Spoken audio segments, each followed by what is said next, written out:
O meu tema fala a respeito de nanocristais de celulose aplicados na produção de embalagens. A apresentação está dividida em introdução, nanocompósitos poliméricos, nanocristais de celulose, extração dos domínios cristalinos, características, limitações e um artigo de aplicação.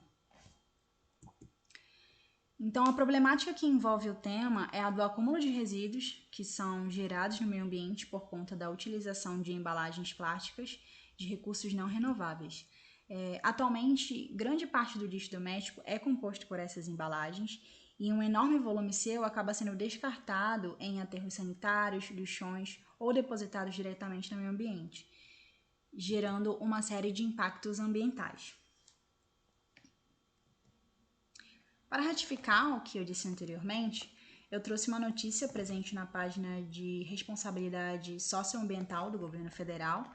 Nessa página eles têm diversos tópicos falando a respeito do tema. Eu trouxe um que achei relevante, em que eles citam que recentemente foi descoberta uma enorme quantidade de lixo boiando no meio do Oceano Pacífico.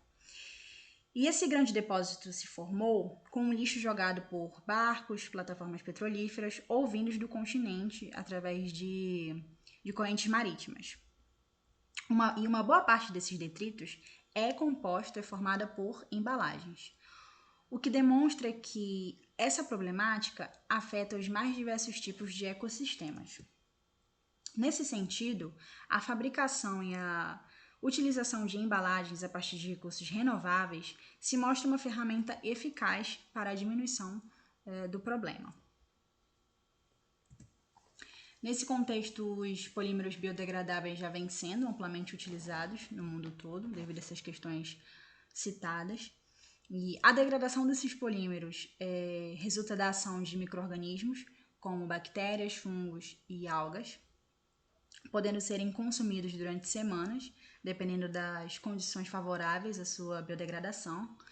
Então, os micro-organismos, quando entram em contato com o polímero, irão secretar enzimas que quebram o seu material em segmentos cada vez menores, o que facilita a sua absorção pelo meio ambiente. Esses biopolímeros podem ser de base natural, como exemplo de polissacarídeos e proteínas, ou de base sintética, como exemplo o PBAT, que é o polibutileno. E ao longo dos anos, um grande número de biopolímeros já vem sendo sintetizados e estudados. Entretanto, esses polímeros possuem limitações se comparados com os de origem petroquímica.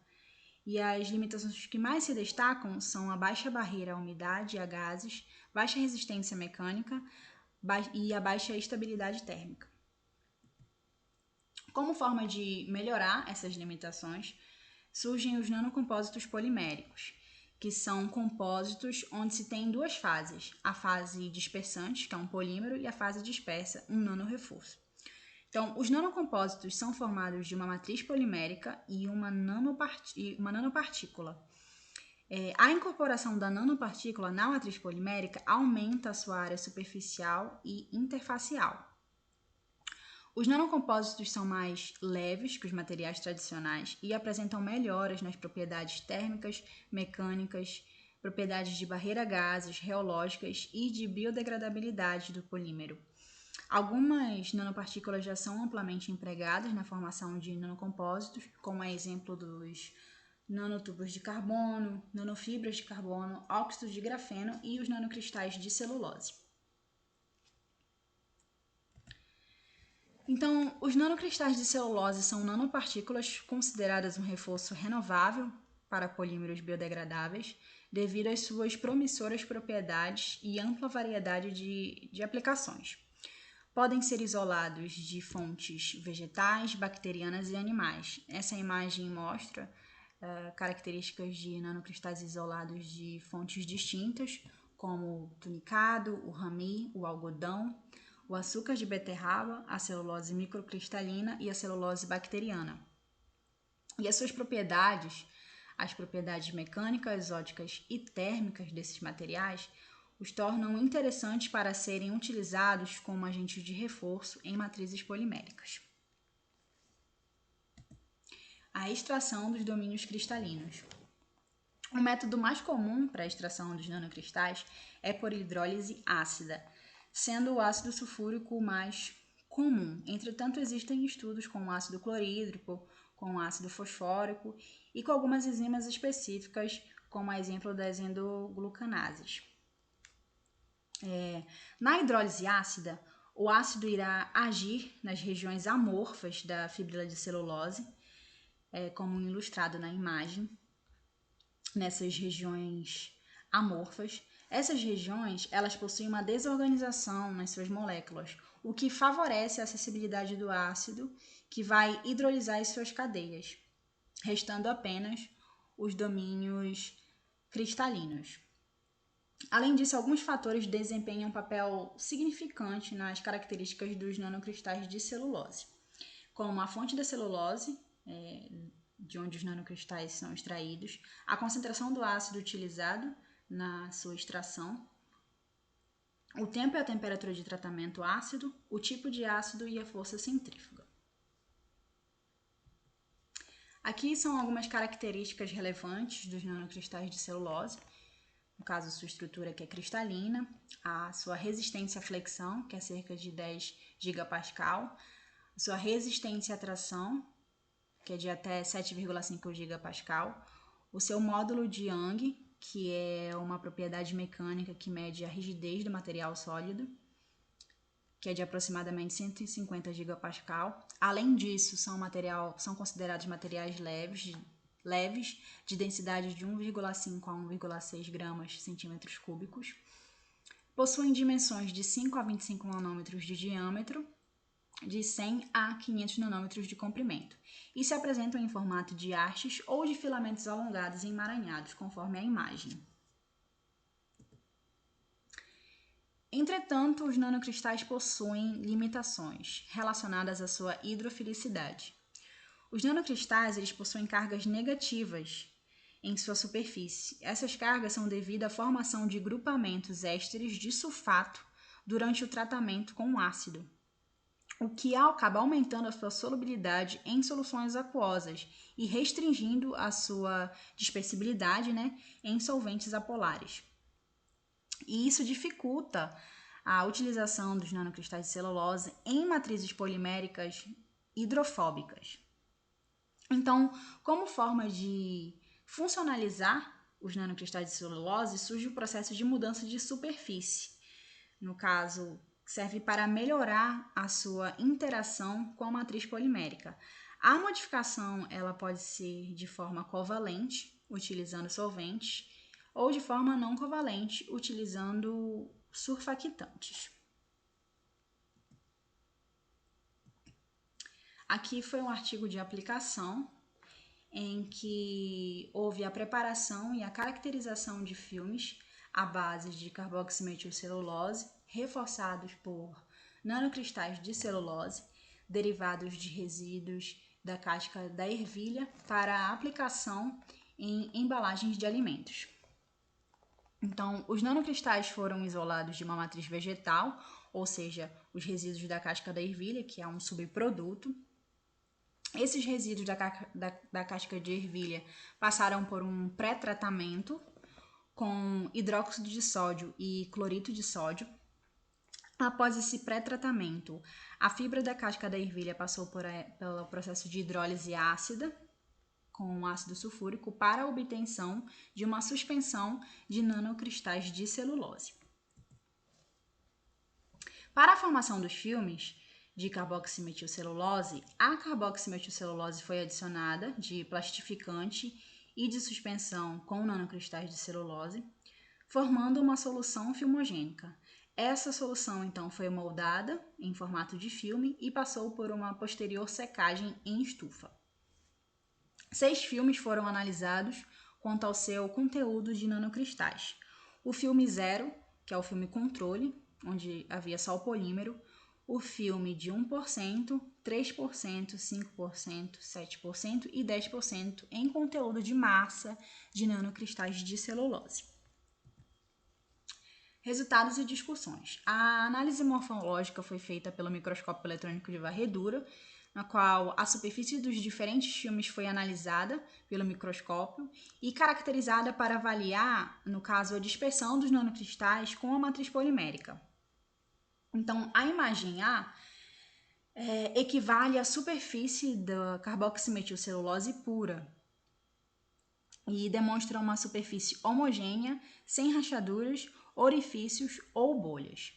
Os filmes com os distintos conteúdos de nanocristais mantiveram essa aparência até o conteúdo ser de 7% e 10%, ilustrados pela imagem E e F. Essas observações, no caso, demonstraram que o conteúdo de nanocristais estava bem distribuído no polímero e tinha uma boa compatibilidade com a matriz polimérica. E a sua aglomeração, representada na figura E e na figura F, pode ser justificada pela dispersão não homogênea dos nanocristais na matriz polimérica.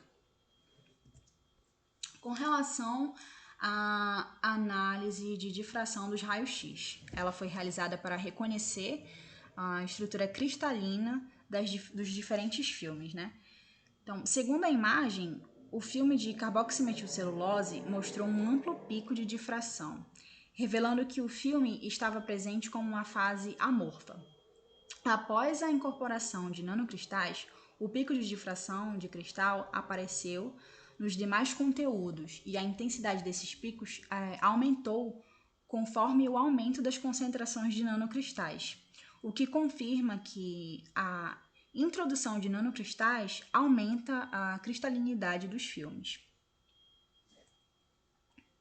Com relação às análises de espessura e propriedades mecânicas, observa-se na tabela, com relação à espessura, observa-se na tabela um aumento da espessura dos filmes, o que se deve à adição de nanocristais. E isso se explica porque a presença de nanocristais nos filmes aumenta o seu teor de sólidos. Isso acaba aumentando a espessura desses filmes. Com relação à resistência à tração, ela melhorou se compararmos os filmes de nanocristais de celulose com o filme puro.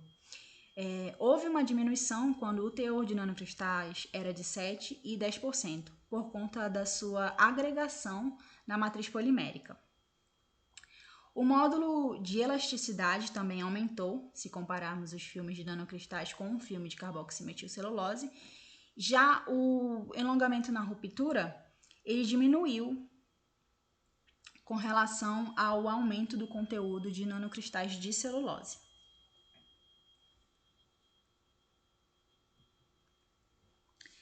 Análises de permeabilidade a vapor d'água e propriedades térmicas. A propriedade de barreira a vapor d'água ela é muito crítica em embalagens de alimentos e deve ser a mais baixa possível. No gráfico A, mostra que a permeabilidade a vapor d'água diminuiu significativamente ao adicionar nanocristais na matriz polimérica. E uma possível explicação para essa diminuição foi que os nanocristais estavam bem dispersos na matriz polimérica, o que levou à formação de um caminho tortuoso para a difusão das moléculas de água. A permeabilidade a vapor d'água aumentou quando o conteúdo de nanocristais era de 7% e 10%, devido à agregação desses nanocristais na matriz polimérica. Com relação às propriedades térmicas, que são ilustradas na figura B. No caso, as análises térmicas elas são essenciais para determinar, o limite de temperatura de processamento e a aplicação dos filmes. E com relação a essa análise, os resultados indicaram que a adição de nanocristais melhorou a estabilidade térmica dos filmes, o que pode ser atribuído às ligações de hidrogênio entre a matriz polimérica e os nanocristais de celulose, bem como o aumento da sua cristalinidade.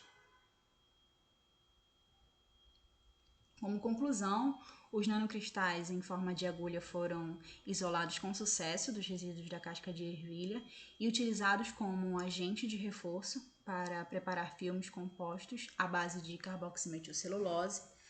As propriedades do filme composto de carboximetilcelulose e nanocristais, como morfológicas, mecânicas, barreira a vapor d'água, propriedades térmicas, foram avaliadas, dependendo do conteúdo de adição de nanocristais. E, em resumo, os nanocristais derivados de resíduos da casca de ervilha provaram ser um excelente reforço para o filme de carboximetilcelulose. E o filme composto de carboximetilcelulose e nanocristais resultantes nesse estudo tem uma aplicação potencial como um material de embalagens de alimentos. Que foram algumas referências utilizadas no trabalho. E obrigada.